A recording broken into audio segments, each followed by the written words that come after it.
বিকেল হলেই আমাদের বিভিন্ন রকম আসলে নাস্তা তৈরি করতে হয়, আর এক নাস্তা বারবার খেতে কিন্তু ভালো লাগে না।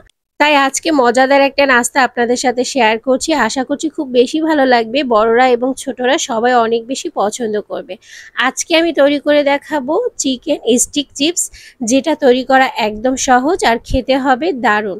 আর খুব সহজে এটা তৈরি করা যাবে, হাতের কাছে থাকা অল্প কিছু উপকরণ দিয়ে এটা তৈরি করে ফেলা যায়। আর এটা খেতে এতটা মজা হয়, বাসায় তৈরি করলে সবাই অনেক বেশি পছন্দ করবে। আর ছোটদের তো কথাই নেই, তাদের ফেভারিট একটা নাস্তা হলেও হয়ে যেতে পারে। তো কিভাবে আজকে এই নাস্তাটা তৈরি করেছি আর কি কি উপকরণ ব্যবহার করেছি সব থাকছে আজকের রেসিপিতে। চলে যাচ্ছি মূল ভিডিওতে। আর এখানে আমি চিকেনের যে বোনলেস চিকেন আছে সেটা একটু টুকরো টুকরো করে নিয়েছি, যাতে আমার ব্লেন্ড করতে একটু সুবিধা হয়। প্রথমে এতে আমি সব মশলাগুলো একটু ইউজ করব, তারপর এটাকে ব্লেন্ড করে নিব। আর এগুলো সাইজ একটু ছোট করে নিলে আপনার ব্লেন্ড করতে সুবিধা হবে। হলুদের গুঁড়া, মরিচের গুঁড়া, লবণ, তারপর হচ্ছে বেকিং পাউডার, তারপর হচ্ছে লাল মরিচের গুঁড়া, তারপর হচ্ছে গোলমরিচের গুঁড়া সব দিয়ে দিচ্ছি। আর সবগুলোর পরিমাণ ছিল হাফ চামচ করে। পেঁয়াজ কুচি দিয়ে দিচ্ছি, বড় সাইজের 3টা পেঁয়াজ কুচি করে দিয়ে দিচ্ছি। আদা বাটা হাফ চামচ, রসুন বাটা হাফ চামচ, লেবুর রস দিয়ে দিচ্ছি, এক স্লাইস লেবুর রস এখানে আমি ইউজ করছি। আপনারা যদি লেবু না থাকে এখানে সয়া সসটা ইউজ করবেন। টমেটো কেচাপ ইউজ করছি 1 টেবিল চামচ। এটা আপনারা টমেটো যে কোনো সস ইউজ করতে পারেন, কোনো সমস্যা নেই যদি হাতের কাছে না থাকে।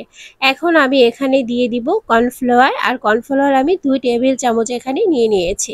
যদি কর্নফ্লাওয়ার হাতের কাছে না থাকে সেক্ষেত্রে আপনারা ময়দাটাও ইউজ করতে পারেন, কিন্তু কর্নফ্লাওয়ার ইউজ করলে ভালো রেজাল্ট পাওয়া যাবে। আর এ পর্যায়ে বিস্কুটের গুঁড়া দিয়ে দিচ্ছি 2 টেবিল চামচ। বিস্কুটের গুঁড়াটা আপনারা যে কোনো বিস্কুট গুঁড়ো করে নিতে পারেন। আর এই যে তারপর আমি ব্লেন্ড করে নেওয়ার পর এরকম একটা লুক চলে এসেছে। আর দেখতে পাচ্ছেন কতটা মিহি হয়ে গেছে। আর এখন এ পর্যায়ে এখানে আমি একটা ডিম দিচ্ছি। ডিমটা যদি ফ্রিজে থাকে তাহলেও কোনো সমস্যা নেই, নামিয়ে দিয়ে দিলেই হবে। আর ডিমটা অবশ্যই ইউজ করতে হবে যদি বেটার রেজাল্ট পেতে চান। এখন ভালো করে হাতের সাহায্যে আমি সুন্দর করে একটু মাখিয়ে নিচ্ছি। আর মাখানোর সময় একটু ভালো করে মাখাতে হবে, যাতে ডিমটা সব উপকরণের সাথে ভালো করে মিশে যায়। মাখানো শেষ হয়ে গেছে। এখন আমি কিছু চিকেন যে পেস্ট তৈরি করেছিলাম সেটা উঠিয়ে নিয়েছি। আর একটু ময়দা উপর থেকে ছিটিয়ে এটাকে হাত দিয়ে চেপে চেপে একটু চ্যাপটা করে নিচ্ছি। তারপর এভাবে চ্যাপটা করে স্কোয়ার শেপ করে নিয়েছি। আর চাকু দিয়ে আমি ছোট ছোট লেচি কেটে নিচ্ছি। আপনারা চাইলে হাত দিয়েও এরকম লম্বা শেপ করে নিতে পারেন। আমার কাছে চাকু দিয়ে এরকম করলে একটু সহজ মনে হয়, তাই আমি এভাবে করে নিচ্ছি। এখন আমি এখানে ব্রেড কাম নিয়েছি। বড় দানার যে ব্রেড কামটা সেটা ইউজ করতে হবে। ব্রেড কামের ভিতরে এটাকে আস্তে আস্তে কোট করছি। আর এই মিশ্রণটা কিন্তু একটু নরম থাকবে, ঘাবড়ানোর কিছু নেই। যখন আপনি এটা কোট করবেন একদম ঠিক হয়ে যাবে। আর আলতো করে এটাকে ব্রেড কামে কোট করতে হবে।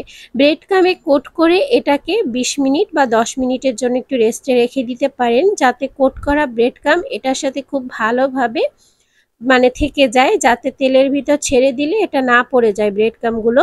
আমার কিন্তু 2টা তৈরি হয়ে গেছে। আপনাদের সুবিধার্থে আমি আরও বেশ কয়েকটি আপনাদের তৈরি করে দেখাচ্ছি।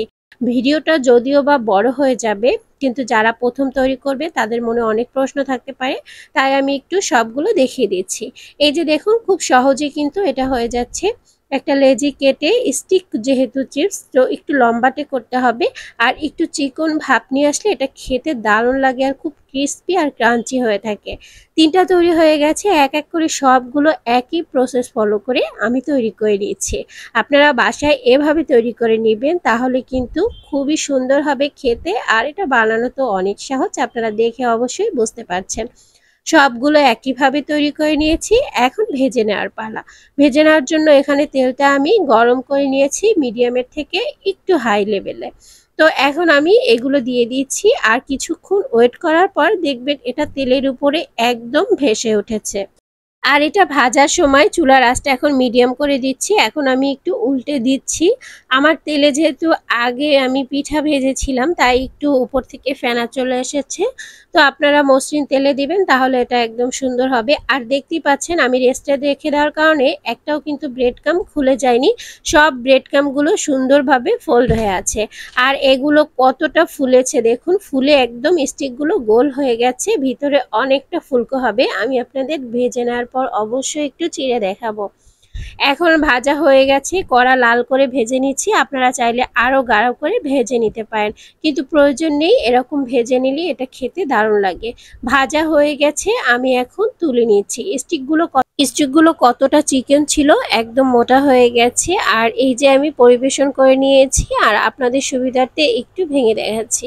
দেখতে পাচ্ছেন ভিতরটা কতটা সুন্দর হয়েছে আর কতটা ফুলকো হয়েছে। এটা সসের সাথে পরিবেশন করবেন, সবাই অনেক বেশি পছন্দ করবে। তো আজকের রেসিপি এই পর্যন্তই। সেই পর্যন্ত সবাই ভালো থাকবেন, সুস্থ থাকবেন। নেক্সট রেসিপি দেখার আমন্ত্রণ জানিয়ে এখানেই বিদায় নিচ্ছি। আল্লাহ হাফেজ।